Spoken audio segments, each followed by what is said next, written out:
Hello everyone, welcome to Business School 101.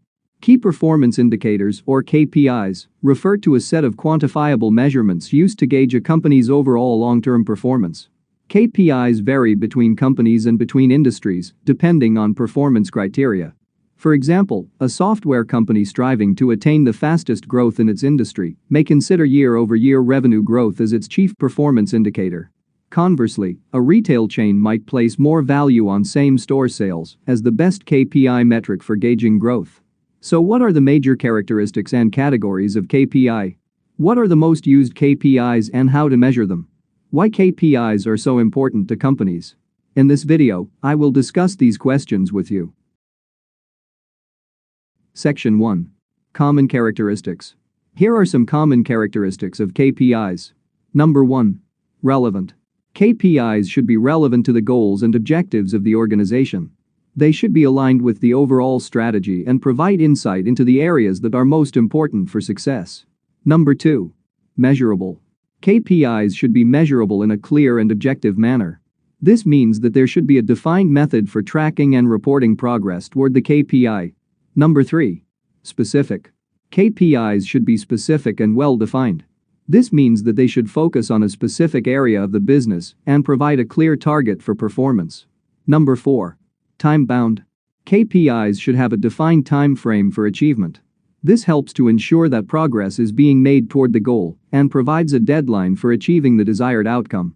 Number 5. Actionable. KPIs should be actionable, meaning that they should provide insight into what actions can be taken to improve performance. This helps to ensure that KPIs are not just used for monitoring, but also for driving performance and achieving desired outcomes. Number 6. Appropriate. KPIs should be appropriate for the organization and its specific goals and objectives. This means that KPIs should be selected based on the industry, size, and overall strategy of the organization. Section 2. Categories. KPIs can be categorized in different ways depending on the nature and scope of the business. However, here are some common categories of KPIs. First, financial KPIs. These KPIs focus on the financial performance of a company, including revenue, profitability, and return on investment. Second, customer KPIs. These KPIs focus on customer satisfaction, loyalty, and engagement. Examples include customer retention rate, customer satisfaction score, and net promoter score. Third, operational KPIs.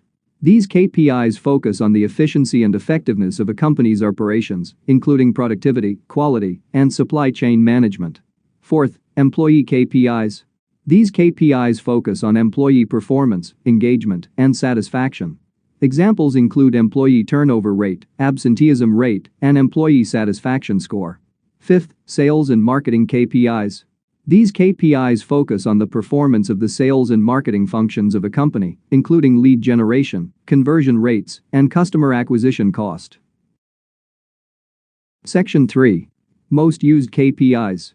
The most important KPIs for a business will depend on its industry, size, goals, and overall strategy.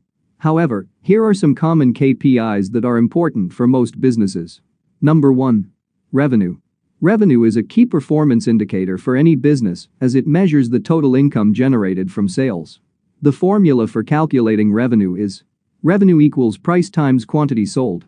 For example, if a company sells 1,000 units of a product for $50 each, the revenue would be $50 times 1,000 equals $50,000. Number 2. Gross margin. Gross margin is a measure of the profitability of a company's products or services and is calculated by subtracting the cost of goods sold from total revenue. The formula for calculating gross margin is gross margin equals revenue minus cost of goods sold, then divided by the revenue. For example, if a company has a revenue of $50,000 and a cost of goods sold of $25,000, the gross margin would be $50,000 minus $25,000 and then divided by $50,000 equals 50%. Number 3. Customer acquisition cost. Customer acquisition cost measures the cost of acquiring a new customer and is important for businesses that rely heavily on customer acquisition as part of their growth strategy. The formula for calculating customer acquisition cost is customer acquisition cost equals total sales and marketing costs divided by number of new customers acquired. For example, if a company spent $50,000 on sales and marketing and acquired 100 new customers, the customer acquisition cost would be $50,000 divided by 100 equals $500 per new customer. Number 4. Customer lifetime value, CLTV. CLTV measures the total value of a customer over the duration of their relationship with the company and is important for understanding the long-term value of customers.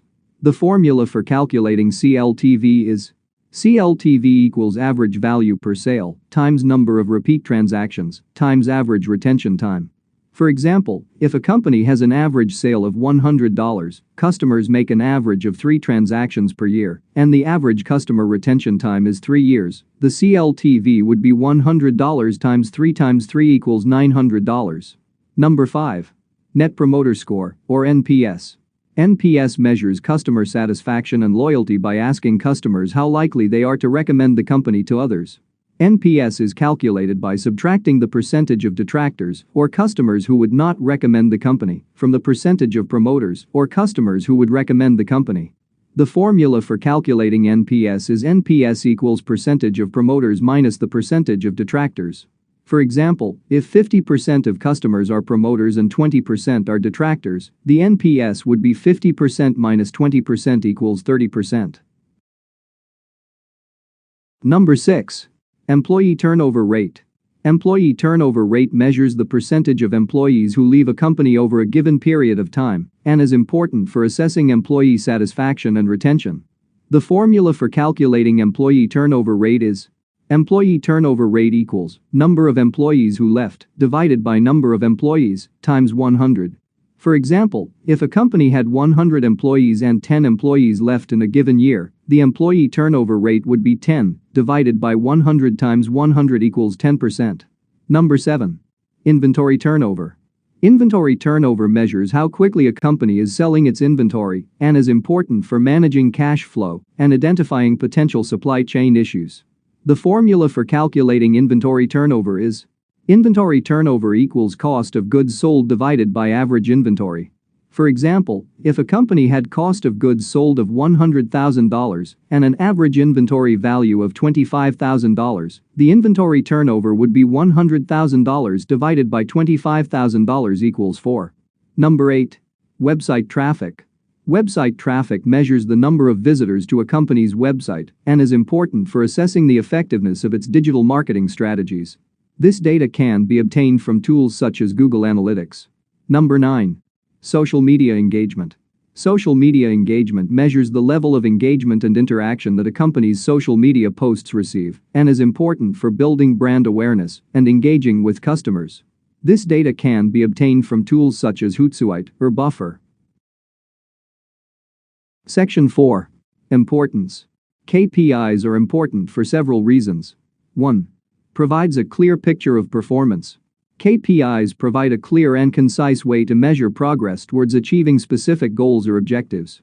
They help to identify areas of success and areas that require improvement, allowing businesses to make informed decisions based on data and evidence.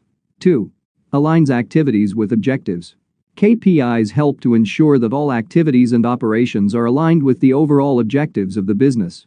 This ensures that everyone in the organization is working towards the same goals and priorities. 3. Provides a benchmark for success. KPIs provide a benchmark for success by setting a clear standard for what constitutes successful performance. This helps businesses to evaluate their progress and identify areas where they need to improve. 4. Helps to identify areas for improvement. KPIs help to identify areas where performance is lacking or where there is room for improvement.